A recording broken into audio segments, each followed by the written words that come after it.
What's up, everybody? It's Mina Salib coming at you. Today I got a special edition for all of you guys. Today we're gonna find out how we go from riding the C train with some dirty laundry to exiting the company to then what? Revitalizing Harlem. Check it out. I'm excited.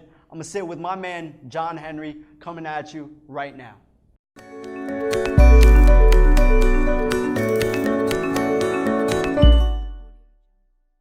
What's up, Usspire? How you guys doing? I have the pleasure of sitting down with my friend, John Henry. John, hey. Give me your hand. Thank you for sitting down with us today. Thanks for having me, man. Really much appreciated. Thank you. For those who don't know John, you definitely will after watching this, but you'll know John because he's a world-renowned hustler, and in a good way, right? We use the word hustler in a good way. He's a serial entrepreneur, world-renowned hustler. He's now a co-founder of a new accelerator that has actually a new accelerator that with a very unique mission. With a very unique mission. Yep. Because accelerators are all over the place. Yep. But this place that we're sitting in right now, Cofound Harlem, really has a very unique mission, which is to revitalize Harlem, right? Yep, in a nutshell. Right. And I'm super happy to get into all the details in a little bit. John's also exited his first company. That's right. Called Mobile City, right? It's basically dry cleaners on wheels, right? Yeah, an on-demand laundry service. Dry cleaners. Yep. You also got into what?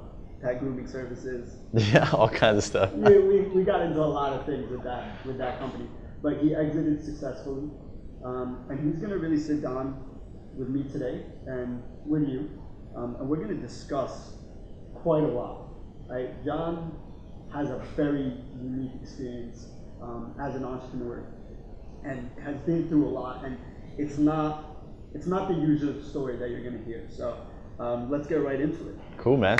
All right. Did I miss anything else? Because you do a lot. No, I think that just about covers it. And perhaps the thing that I want to kind of stress most is I do have a very quirky kind of untraditional path.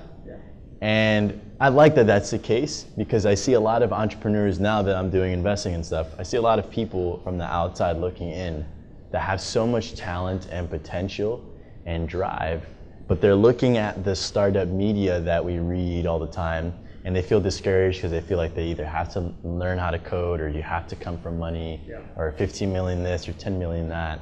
And it's, I can speak to, it starts from the bottom up, my man. 100%. So.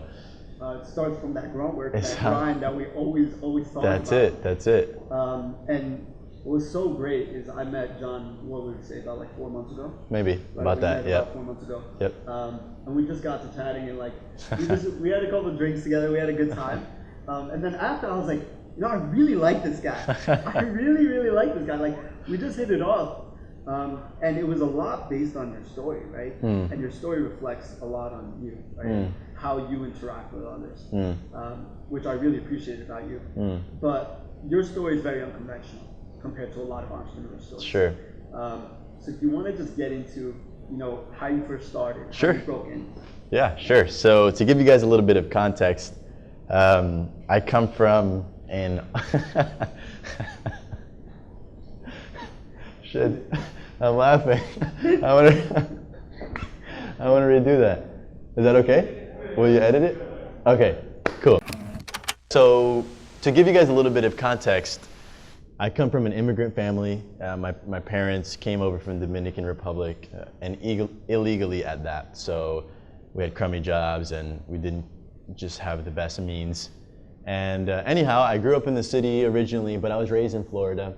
I had a very different type of upbringing, was doing a lot of surfing and hanging out, but I fell in love with guitar, and that was really like my first love. And I'm a super intense guy, so I just put a ton of time into mastering the guitar. Eventually that translated into jazz, just fell in love with it. And so I moved up to the city when you say intense, how long are you spending on this guitar, you know, hobby or passion? Man, it's I never resonated with the word hobby. Yeah. Like if you're gonna do something, go in on it, go big or go home, go hard or not at all. Yeah. So I was spending, I think 3 years of my life I spent playing 8 hours a day, all day, every day without fail. While still in school. While still in school. So I'm talking about, hey John, let's go out. No, but it's Friday. I don't care. I'm practicing. And just sitting home practicing. I'm just sitting at home practicing, and not like noodling either, just methodical practice. Yeah. And that really cultivated a lot of the habits that I now have as an entrepreneur. So I was really serious about guitar. I moved to the city specifically to become the world's greatest jazz musician. That was my goal. And so I worked a lot of dead-end jobs in the meantime to help me, make ends meet. And that's when I picked up my job as a doorman. And I often say, opening up doors for people, open up doors for me. It was perhaps the most powerful and transformative experience I had. And I really got to give a shout out to my parents here. They taught me. My parents had crummy jobs. My mom was a custodian, and my dad was a presser at a dry cleaner. But they taught me, John, whatever you do, do it really well. So I was the best damn doorman you could find. I would learn your name, your kids' names, your pets' names. When I see you walking in, I had the dry cleaning and the packages already ready. No one had to tell me anything. Yeah. And I was astonished. There were doormen that had been there for years and they didn't even know the residents' names. I was like, dude, what are you doing? Like, the money that we make here is not the $14 an hour that we get paid. It's not even the tips. It's getting to know the people. Like, that's the real monetary value from this. And I feel like I understood that early on. So I doorman for a year on Wall Street, was exposed to literally the world's wealthiest people. And that was cool, but it never felt attainable. So when I moved over to Williamsburg, I had an offer to do the same thing, different company, a little bit more pay. And that's really when my life began to change, because all of a sudden I was in a building that was full of millionaires also, but filmmakers, directors, hobbyists, toy makers, dating coaches, entrepreneurs. I learned from them, soaking up this environment, that you truly can make a living, and quite a good one at that. In fact, the only way you can make a phenomenal and live a wealthy life and be fulfilled is if you do something that you have so much passion for, no compromise. Yeah, which you just didn't find on Wall Street, because you weren't really relating to them. They were either different demographic, older than you, and you kind of weren't exposed to that sort of lifestyle growing up, so it's hard. Which is interesting, because that's a lot of the reason why I started Usspire, which is to show people that you don't have to come from wealth, you don't have to come from, you don't have to come from a specific region in the country. You really just gotta go after it. That's you gotta grind, and a lot of success is based off, how much passion, how much drive you have towards what you're trying to accomplish. And you know what? I would even take that a step further, Aspire, and say not only a lot of success is based on your hustle, I'm gonna go as far as to say all of your success, every single little bit of it, is based on how hard you're gonna go in for what you do. And I just recently wrote a blog post on that. Now that I'm investing, I'm seeing that the main determining factor, if you're gonna win, is how bad you want it. But anyhow, so yeah, that's what it was. I was in this building now with all these fresh perspectives, and it didn't take long. I mean, after a year of just building up relationships, I just decided there's no way that I wasn't gonna do the same thing. No way. No way you weren't gonna do the same thing as in what? As in, I had to be I had to be my own boss. I had to be the maker of my own destiny. I couldn't be an extra in my own movie anymore. I couldn't watch from the sidelines and look at greatness as this esoteric, elusive thing that only the few among us have. And I think what's really cool that you touched on, one, by the way, you've never talked about that you used to have dreads. But a very cool thing that you touched on before was when you were doormanning, you were doing it so damn well. You were prepared. For sure.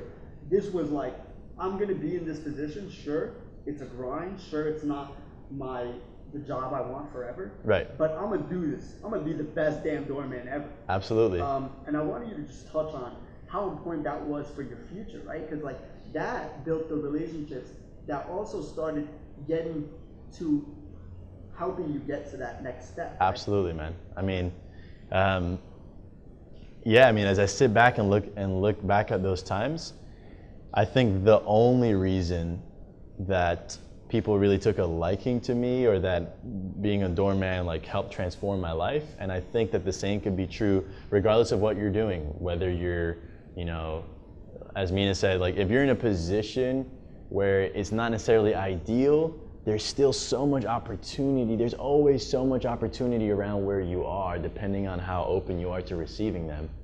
And you know, I was working the overnight shift, so I was doing 11 p.m. to 7 a.m., the graveyard shift. Afterwards, just going to school, then going to sleep. It was like super awkward for me. You know, I was working while everyone was out, and it was just like, it would have been really easy to have been down about it. Yeah. But so what kept you going? Oh man, that's really important. Like, how do we get that, right? Like, you know, it's. And you were what, 20 years old at this time, right? I was 18 at the time. You were 18 at the time. I was 18 at the time, yeah, and. So while people are chilling, going out, they're in college, it's a Friday night, they're enjoying. Yeah, I was just working. From 11 p.m. to 7 a.m. you're working. Yeah. Right? You wake up, you're going to school. Yep. You go to sleep a little bit, and you come back. And I come back and work, man. And it was, I was really, you know, I just kept thinking that I got to buy my mom a house. You know, like we like came from absolutely nothing, and I think because I was so deprived of it, I have this drive to just bring so much to the world, and I still have it, I'll always have it, and I don't know if it's DNA or whatever, but I just feel like, and again, I wrote a blog post on it, but desire is the thing that, like all this technical knowledge, all the know-how, all the people that you have to meet, all that stuff comes as a byproduct to first having crazy, sickening, obsessive desire with wanting something, whatever that thing is. And for me, that thing was greatness.